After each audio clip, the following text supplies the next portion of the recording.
ગુજરાતમાં થયેલી વિમાન દુર્ઘટના કેમ વિસરાય? એ ભયાનક મંજર યાદ કરતા આજે પણ આંખો સામે ગોજારા દ્રશ્યો આવી જાય. ત્યારે આ જ દુર્ઘટનામાં બનાસકાંઠાના ધાનેરામાં રહેતા એક દંપતીનું મોત થયું હતું. કમલેશ ચૌધરી અને ધાપુબેન લંડનની ફ્લાઇટમાં બેઠા અને ઉડાન ભરી, પરંતુ ત્યારબાદ સીધા જ મોતના સમાચાર આવ્યા. પરંતુ આજે એ જ વિમાન દુર્ઘટનામાં મૃત્યુ પામેલા મૃતક પુત્ર અને પુત્રવધૂનો સામાન પ્લાસ્ટિકની કોથળીમાં પેક થઈને માદરે વતન પહોંચ્યો હતો. માતા પિતા આ સામાન જોઈને ભાવુક થઈ ગયા. દીકરાના લગ્નનો અર્ધ બળેલો આલ્બમ જોઈને એક પિતા સુનમુન બેસી રહ્યા. માતાના હાથ આ આલ્બમ લેવા માટે અચકાઈ રહ્યા હતા. હવે જે કંઈ યાદ છે એ છેલ્લી યાદ છે.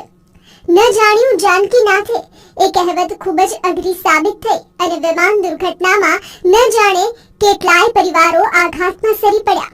હાલ વિમાન દુર્ઘટનામાં મૃત્યુ પામેલા મૃતકોના પાસપોર્ટ, આધાર કાર્ડ, કપડાં, રમકડા, બેગ અને ડોક્યુમેન્ટ્સ સહિતની ચીજ વસ્તુઓ સ્વજનોને પરત આપવામાં આવી રહી છે.